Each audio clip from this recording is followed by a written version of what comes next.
You are listening to the IFH Podcast Network. For more amazing filmmaking and screenwriting podcasts, just go to ifhpodcastnetwork.com.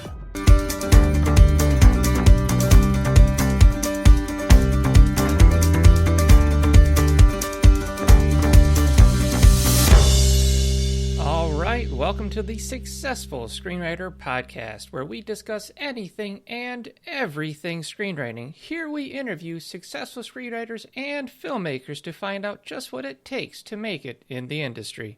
Welcome to the podcast. All right, this show is coming live from Script Summit 2020 virtual. We have the talented, the fantastic Ryan LaPlante with us today. Ryan is a staff writer at WeFixYourScript.com.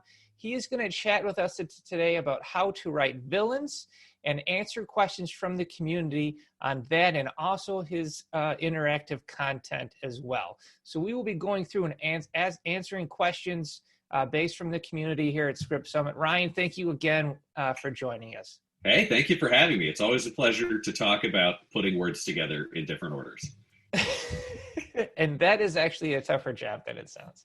So I want to actually speak first about villains as the questions start rolling in. You have this really cool take on villains that I haven't seen anybody really touch on before, and it's the 5 rules to villains.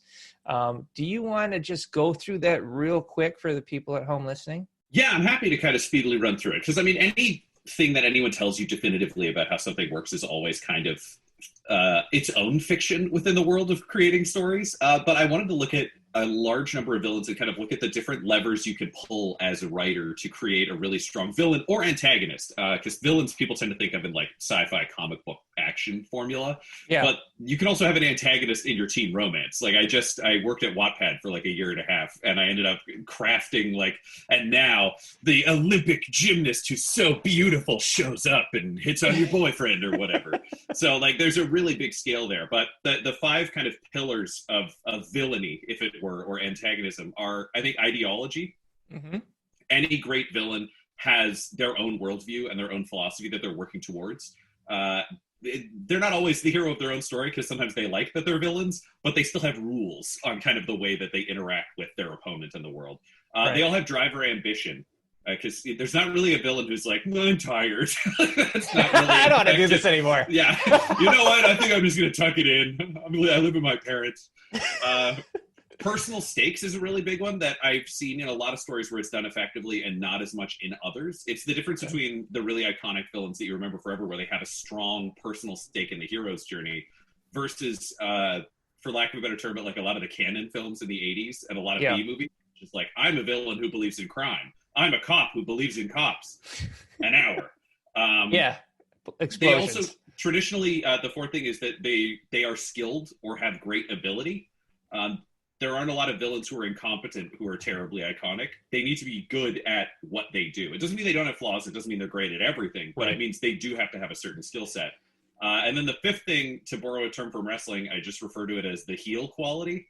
I watched a thing on how, because in wrestling, basically, the good wrestlers and like their heroes are called faces and their villains are called heels. Right, baby faces. Yes. And one of the defining qualities of a heel that I found really interesting as I was diving into learning more about how wrestling does storytelling, because we were learning it for video games, is the idea that the heel has the skills to become a hero at any point. Like they could actually be a protagonist of their own story, because they are as strong as a hero, but they will cheat every time. Even though they could win without cheating, they will cheat, and that's why they fail in a lot of ways. And oh man, those are the 5 pillars that I think. And you know, I'm really good at picking out holes in theories and structures and things of like screenwriting gurus, but I have to tell you, like, this is solid. These 5 rules for a villain is solid. I was like, yeah, he's 100% right.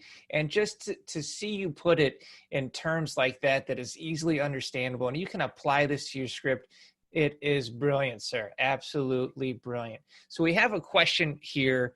I think so. Jeremy Span wants to know: is it possible to have an unlikable hero? Is he still a hero, or is he just a villain that you're forcing people to root for?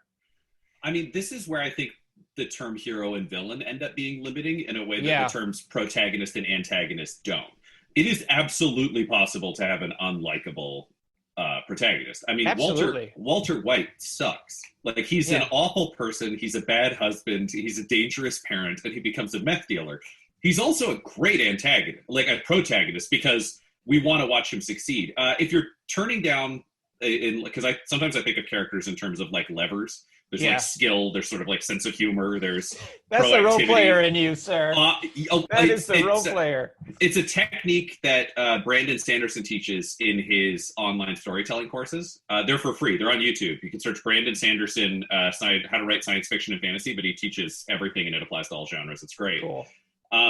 Generally speaking, if you're going to make a character less sort of like moral or kind of like likable in the traditional, like they're a good person sense as a protagonist, I would suggest either making them funny. Deadpool kind of sucks as a person, but he's funny, so we forgive that.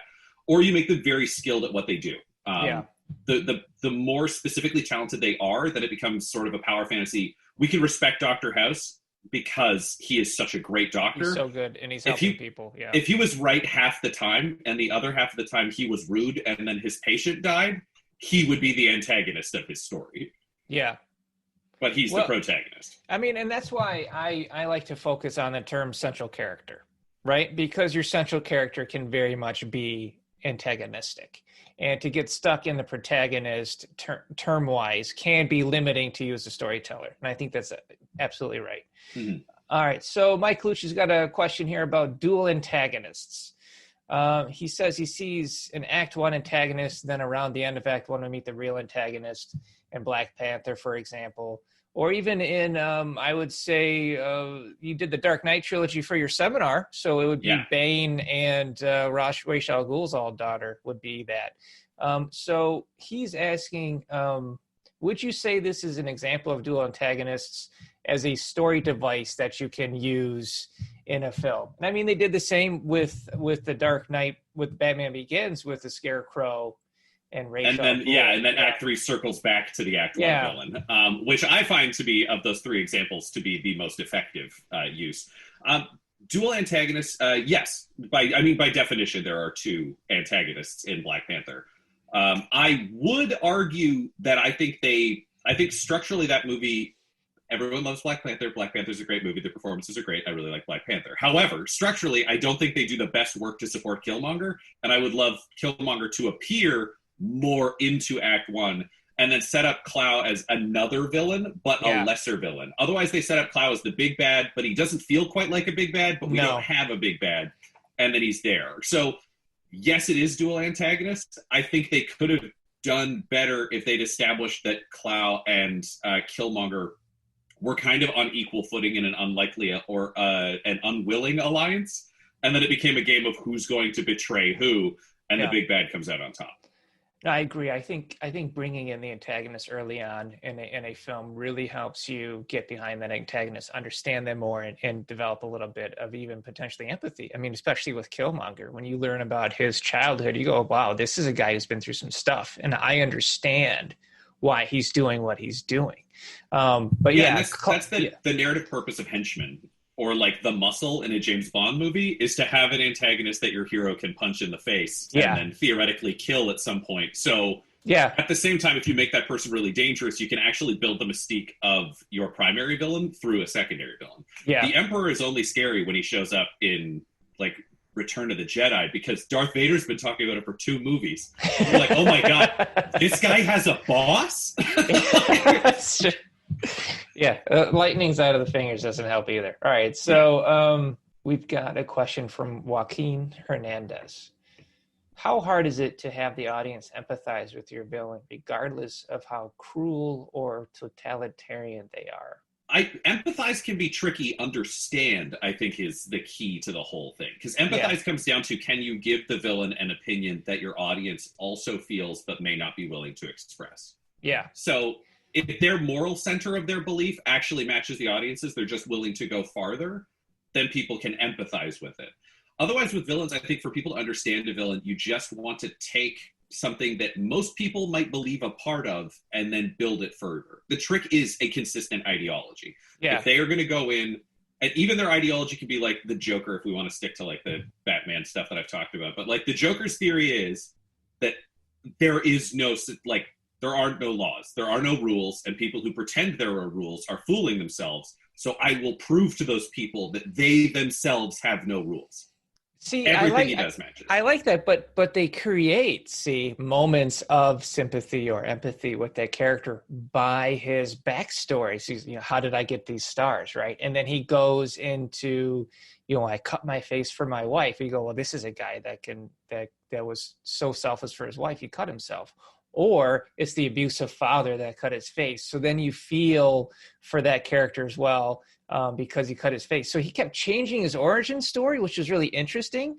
And there's a neat layer to that, because eventually you go, oh, these are all probably lies, just to make people feel like he's giving people enough of a justification that they feel like they know him. Exactly. And he's playing to who he thinks the audience is through manipulation. And it's working twofold on that character he's talking with and the audience watching itself. I mean, it really is. It's just brilliant screenwriting. Yeah. I mean, the other thing to structurally think about there that I don't think hits a lot of audience members, we're really fascinated as audience members that he's telling multiple stories because we as an audience member hear multiple stories. He's telling those all to different people who never hear a countering version. Like, he's creating a mythology to each opponent he has. Yeah. That they now believe to be true. It's such a great story mechanic. All right. So, is there a sample? See, this is why I want you to write a book on this stuff, man. So we're going to verge slightly into interactive content here. And they want to know if you have some kind of a structure sample. That is publicly available for how you would structure an interactive story for mobile gaming or anything like that. Yeah, I currently don't actually, because all of the work has been work for hire, so they literally own every word I wrote down in terms of outlining and planning. However, I can talk about the outlining process and theoretically put one together in the future. But traditionally what I would do is I would write out a scene, and then I would write out the three kind of like answers to that, like the A, B, C, whatever kind of the three, if we're talking personalization choices. There's a lot of lingo in that video. I'll explain anything if you ask in the chat here, but I'm just going to assume you watched the video for this to make sense. But I would list the three personalization choices, and then I would list the three versions of like where I would write below those the first half of the next scene that would match that choice. So you go, oh, okay, if I choose 1A, I get this. If I choose 1B, this is the beginning of the next scene. If I choose 1C, I go here. And then the second half of the next scene, which is the same for all three personalization choices, would be what I would write next. So it's very visual. Linearly go through those that way. And then when it came to branches, I just worked in Microsoft Word for the sake of outlining, because then you can just bullet point it a lot easier for tracking. Gotcha. You can also color code with the highlighting words if you want. I would say, like, go to this page and then send people there.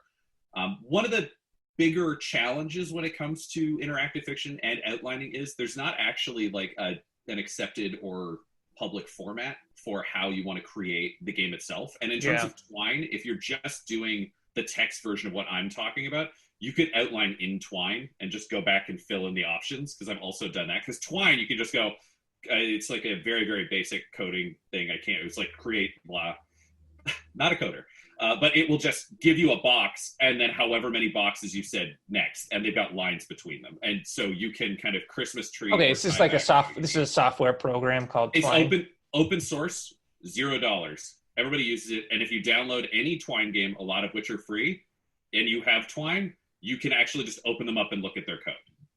Well, there you go. I mean, that's perfect. I would highly recommend taking a look at it. I will also say, I think people get really lost in the, I need a million versions of the code. There are some really fun, easy ways to hack it. I've done entire games where I looked up for an RPG how to create an inventory. Because the idea was you could type like pick up key, and then if later it says if key this. I just created a bazillion different story terms in the inventory where I was like, they have angry dad, like if angry dad, and then I'd write that so I could drop those in code wise. Wow. Yeah. So you're working a little bit with code then with Twine as well. Beyond just writing story. HTML related at that point. We were writing directly into that system. I worked in three different systems with different kind of strengths and limitations over the course of the Well, I mean, there you go. That's another direction you can go for writing. I saw samples from the mobile Kardashian game because we had somebody submit for that. They work out of Writer's Duet. Cool. But I would argue... That's one of our sponsors. Yeah. I love Writer Duet. I live on that thing. So good. But I don't want to criticize, but I also don't work there, so I can. That game real lazy. That game, any choice you make will affect the next sentence, and that's it. So if you read their scripts, it's like a full page, and then it's like, do you say this or this or this? And then it's one line of difference, and then the same thing. It's the same. Yeah, that's not very.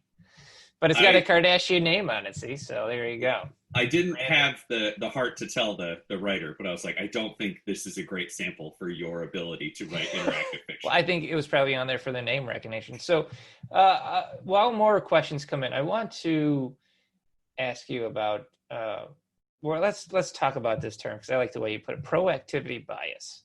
Yes, this is the most useful thing I have ever learned as a writer ever. It is the key lesson. So one of the things that you can do with a character that I would argue makes a character the most interesting or theoretically, quote unquote, likable on film is make them proactive.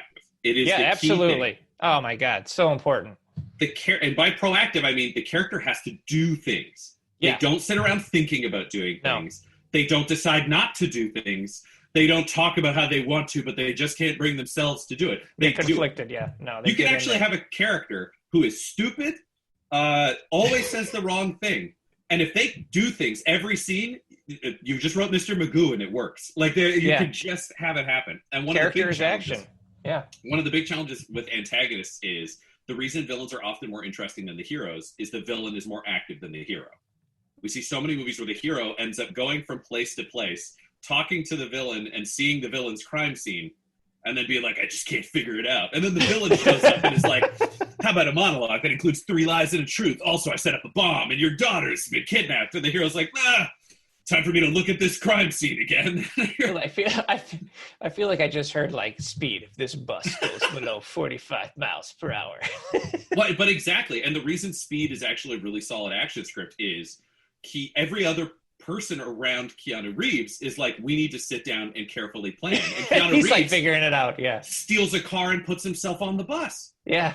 Like, that's the key, because I think people create protagonists who end up being not so much hollow in the terms of not having a character, and I think where that term has confused people, where they're like, well, the character has a rich inner life, and they're making smart choices, and they've got an expansive world around them. And I'm like, yes, they're not hollow in the fact that you didn't create a character. They're hollow in that the character is really just a vessel to experience what other people are doing around them. Yeah, that's a problem. The big key is you want your protagonist to be going on a journey, and your antagonist is affecting that journey. Mm-hmm. So the thing I talk about it's kind of a tricky idea, but I think a lot of people think that the idea of like the hero's journey and the villain's journey as being parallel, like they're occurring in the same place, but they can end up being the thing, which is like, I'm trying to catch a criminal. And then you end up doing this, which is your hero's journey is just following your villain's journey. And that's why your villain is actually the star of the story. Yeah. Whereas what you want is your antagonist or your protagonist should have plans, even if it's just actively doing things to try to catch the villain rather than following clues. Well, I mean, that's a thriller. Yeah. Yeah. And then they can mess it. But that's also great. Like, action movie stuff is always going to be actively trying to catch the bad guy. Like, it's the trickiest version of this to do actually is a mystery.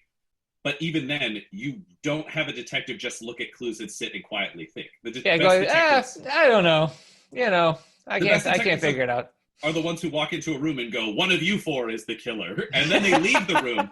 And their assistant's like, is that true? And he's like, nah, I just wanted to see what they'll say because we'll get this other thing we need. Yeah. And then it becomes proactive. And that's what draws us to characters. If you accidentally set it up so that your characters are turning down or refusing to go on a journey given to them, that's where we as an audience start yelling at the character like, come on, just do it. And, the debate is part of the hero's journey, but it's not the whole act. The debate is, I mean, if you look at Indiana Jones and Raiders of the Lost Ark, the debate plot beat is one line. It's like, hey, you got to go on this journey, and it's like, Okay. I mean, that's it. It's not like, well, I need to think about it for the next 30 minutes. So, yeah, and he doesn't think about it again once he's committed. No, What yeah. Once he's in, he's on it. Yeah. Right. And it's also usually right up front. They don't do it at the end of Act 2. At the end of Act 2 is, oh no, I'm doomed. I'll never win again. No one will love me. Then they fight through that, and it's interesting again. Yeah. All right. We have another question here. Jeremy Span asks, if a protagonist is inactive throughout a story and letting the plot antagonistic force move them from beat to beat, can a character's defining moment be them becoming proactive? Can becoming proactive be part of the arc? I'll let you hit this one, and then I'm going to come in with my thought as well. Yeah, I would argue traditionally the arc you're describing is actually for a supporting character, not for your central character. That's usually their friend who doesn't commit, or their ally who doesn't want to save them, or they do a lot of the apolitical character where they're the quiet, the other three people around the council chamber in Black Panther, where they just sort of agree to whatever the old laws are, and then they become proactive. Yeah. It's possible to do this because I believe anything is possible. Would I suggest that as a primary journey? I don't know. I actually would just want to ask more questions about your story specifically, because in terms of genre, it's really different. In romance, for example, the person being brought through a journey either by their love interest or by an antagonistic force, or more often both, is actually really common. And it's because there's wish fulfillment for the audience of being that person. Yeah. But it's different if your character is going, I don't know what to do. Like if you're Chidi from The Good Place, that's a good version of a character getting in his own way.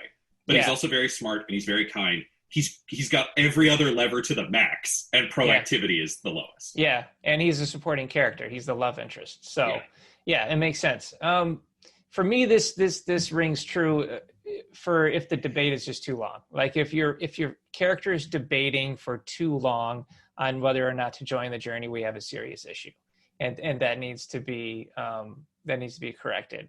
And I've heard this debate put to me before as well, where they argue that the dude from the Big Lebowski is a character that never changes, and he remains absolutely the same throughout, and that's the point of the film. And I don't agree with that. And they say, well, he's not very active in changing, and he is. It's just subtle.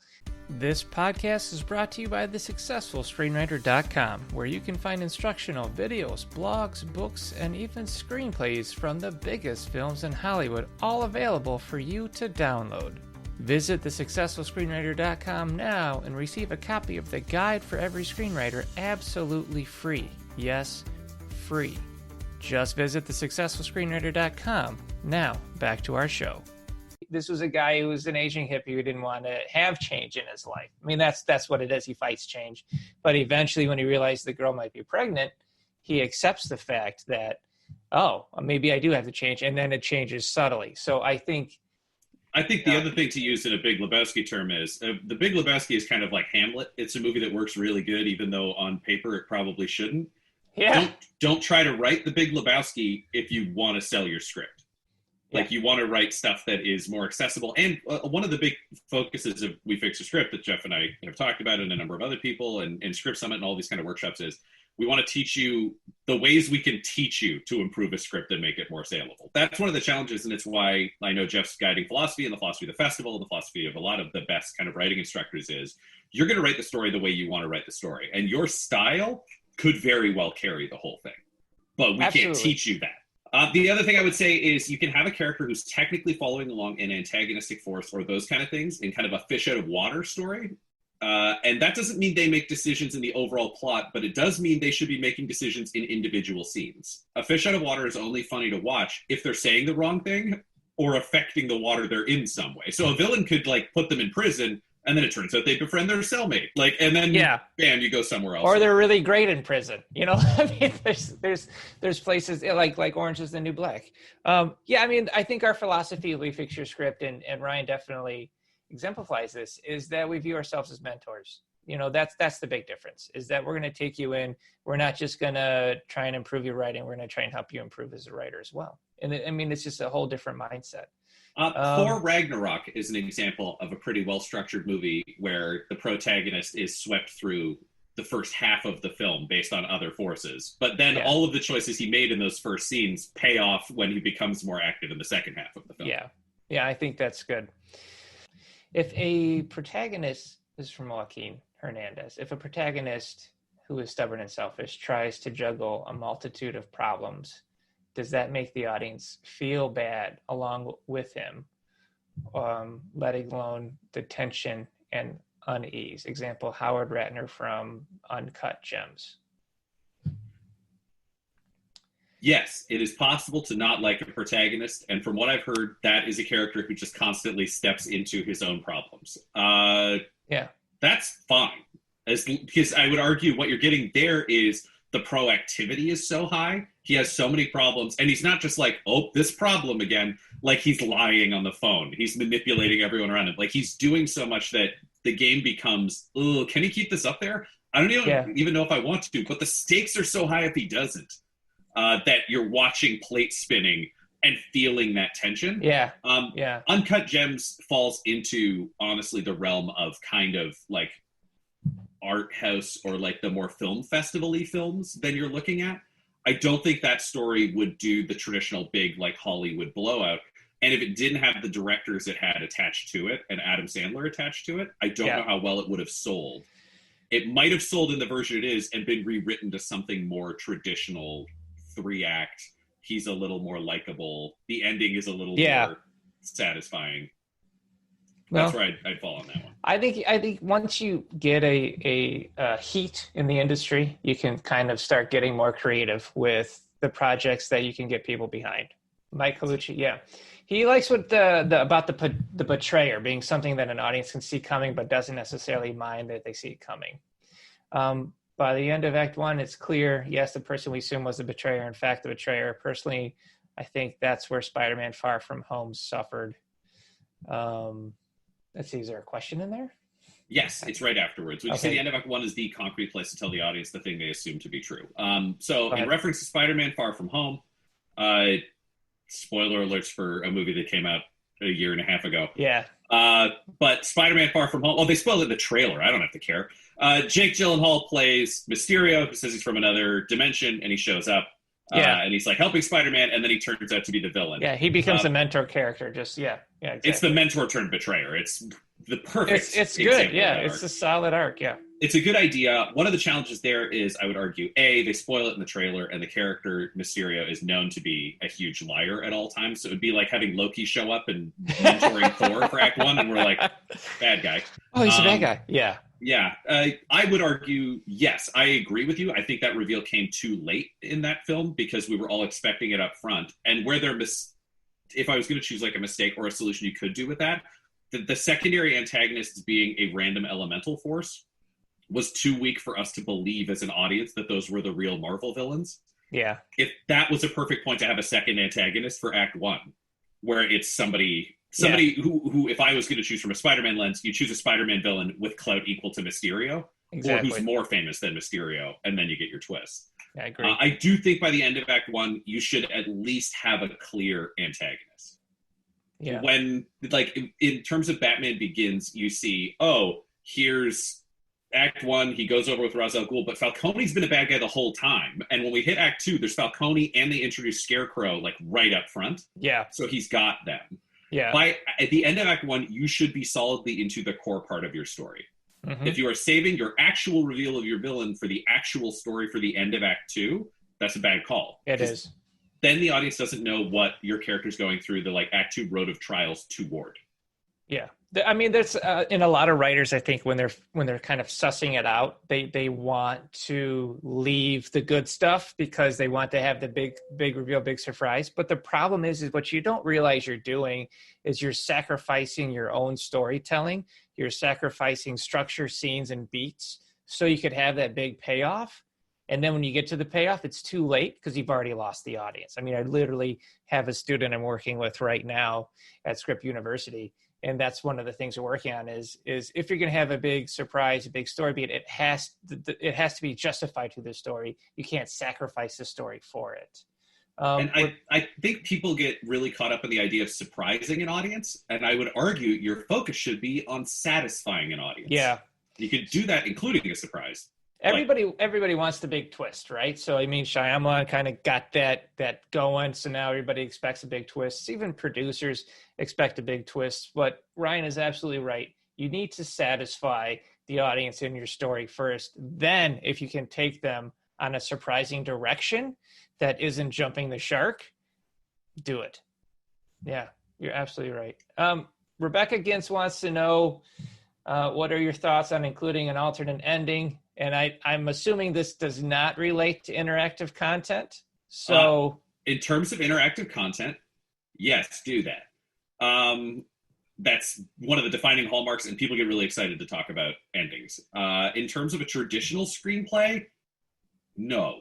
Ideally in a screenplay, you should have a best ending. And there's probably one that's better than the other. And if there isn't, then you can actually go through, pick the ending that you think is the strongest. And I almost guarantee you that structurally you can find points that will make that ending even more of that like inevitable yet satisfying surprise, where you can have that moment. Because I, at my core, don't believe that a traditional narrative story would have more than one ending that's equally satisfying. Those endings will change the meaning of the whole story. Right. So it's not that you couldn't have a different one, but they will reflect on your whole journey. Yeah. And ultimately, you should choose the journey that you want people to go on. Otherwise, it'll weaken your script in the eyes of the reader. Yes, it because then it becomes their movie that they're writing instead of your movie. Well, that and it makes, if you're trying to pitch this thing to a producer, then they're going to think this writer can't make up their mind, right? So that's the last thing you want to do. Or I've seen some scripts where they include an after credits blooper scenes, and I'm like, don't do that.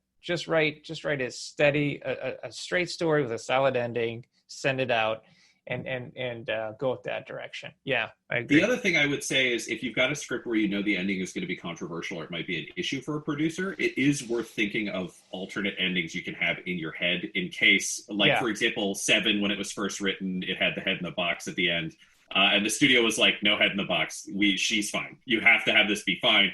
The only reason it's in the movie is they accidentally sent out an earlier draft to Brad Pitt and Morgan Freeman, who both said, we'll quit the movie if you change the ending. Which is very funny. But having those things in mind is useful because you will often have almost any element of your screenplay change to a crazy degree. I have a script called Red Cap Towing that is about the mythical monster. The Red Cap is like a horror villain. I got it optioned, and the first thing that came back was, can we take the red cap out of it? And I was like, did you option my monster movie, but you don't want a monster in that's the movie? That's crazy. To which, that's what I said to my wife. What I said to them was, absolutely, what are you looking for? You want blue? You want green? We go yellow?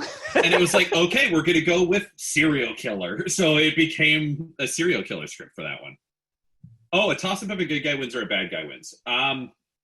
Here's an interesting thing to consider. It's your audience and who you're selling to. Generally speaking, film audiences, despite the fact that we as writers really like a bad guy wins, good guy loses, unless it's broadcast as a tragedy, people don't generally enjoy that terribly much. No. And even tragedies are really hard to market. The big example would be Get Out, which I watched in theaters and I absolutely loved. And it got to the end. Spoilers for Get Out. Again, it won a bunch of Oscars. You should have seen it. And even if you do, it's so good it doesn't matter how it ends. Yeah, no, you can watch it. But he kills the family. The house is burning down. He's out on the street. And then a police car pulls up. And as a horror writer, I was like, oh, you nailed it. Yeah. He's going to go to jail forever. And that's the end of this story. And that is the best ending you could possibly do. And then it turns out to be his friend from the TSA. Right. And I was like, you copped out, you cowards. I mean, I thought he was gonna get shot by the police. You know, that's where I was thinking. Like, yeah, this is what's gonna go. No, and then I went home. Happy ending.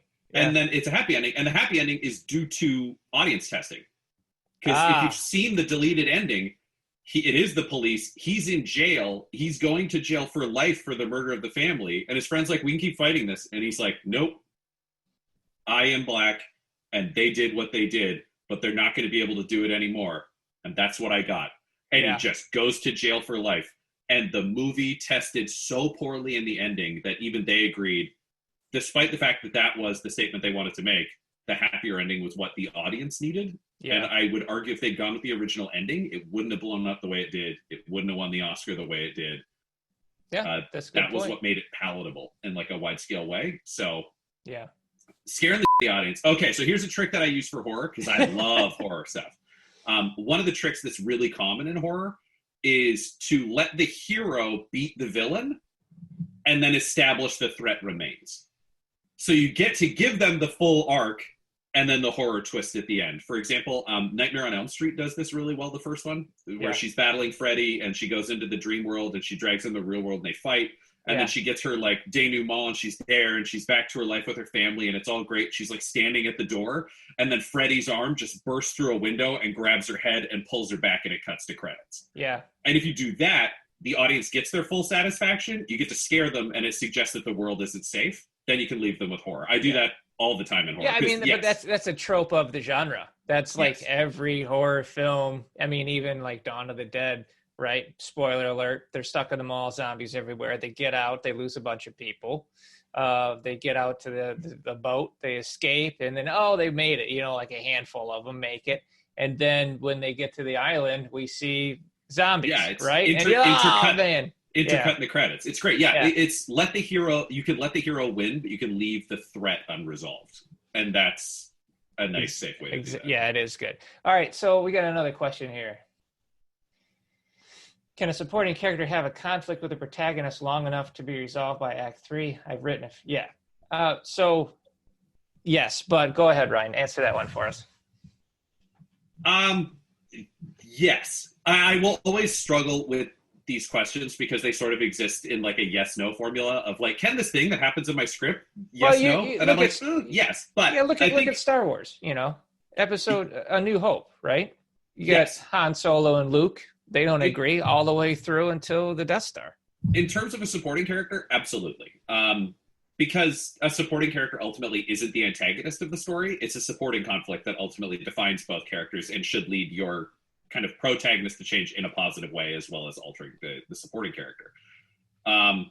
If you're talking about the antagonist, switching antagonists halfway through a film without including some pretty solid foreshadowing up front will just mean the audience will be less satisfied because they'll have watched a journey end and then try to restart a journey without necessarily the same amount of personal stakes. That's true. Which is why betrayer plots are so common, because they defeat the villain and then they discover their friend was actually the villain and that friend has been there and the betrayal is higher stakes and then they continue forward. Yeah, no, I agree with you. I mean, you want to get people grabbed by the story early on and into the characters early on. So if you're bringing in characters mid-journey, it's a problem because we don't have enough time to develop them. And there's a lot of films out there that they'll bring in a character right mid-act 2 and you're like, I don't even know who this is, And so then they're trying to do all these gimmicky things to get you to like this character because, inevitably they're going to affect the journey somehow.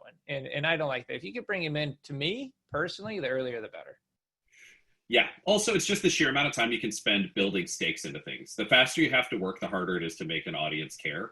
If I've got an hour to watch characters bounce back around and someone not want to be a dad and not want to be a dad and then do the right thing, that's a lot easier to do than if you introduce them at the hour mark and you have 10 minutes for me to find out who they are and then care about the journey that they're going on. This is a great question, Ryan. I really like this one from Aaron Lieben. How can you make a story work where the internal conflict of the protagonist is the antagonist? And I'll let you take this one. I of course have a movie that I love that does that, but I want to hear what your take is. I think there's also questions of scales of antagonists that I would put in because I don't think there are stories without conflict. So if the conflict is entirely internal, but everyone in the world loves them, that won't work. There could be like their boss who kind of sucks, and that's an antagonist. Because an antagonist doesn't always have to be the level of like the comic book villain. Like there's Thanos or there's no one. It's like there's Thanos or there's the boss in Office Space who's just like, do another one of these. We need another TPS report. Yeah. One of the things there is if you spend the time in establishing the character as well as their flaws, then we are watching an active character struggle with their own problems, which maybe if they are dislikable but proactive, then we're dealing with, like, I would argue, Uncut Gems kind of falls into this category, which is his biggest problem is himself. But there are other things that are problems for him in the environment. So I think of Rising Star, or no, I'm so sorry. A Star is Born. I think of A Star is Born, right? You've got Jackson Maine, who is people think he's the supporting character. He's actually the central character, and the antagonist of the story is his addiction, and his struggle with that addiction, and how he goes through it. And if you follow his journey, Lady Gaga's character is supporting him throughout the journey, and then through the end, he gives her the final push. So that is one way to do it, is to have that internal flaw that they're struggling with as they're making action and decisions of trying to go through this journey, and that flaw is continually just beating them down. So, and something else you get to do in that case, which could be interesting, is you watch people who you watch a protagonist that has supporting characters or allies, turn them into antagonists because of their own personal demons. That's true. Oh man, you get me all excited. I love this stuff. All right. Well, I think we are going to call it. That was fantastic, Ryan. Just love having you on the show. Such a resource, and really good questions from the Script Summit community. Thank you very much, Ryan. So glad to have you on here. Thanks for having me, buddy. I'm always happy to talk story, screenwriting, just putting words together. It's all fun. Yeah. Well, you have a good one, sir. Yeah, you too.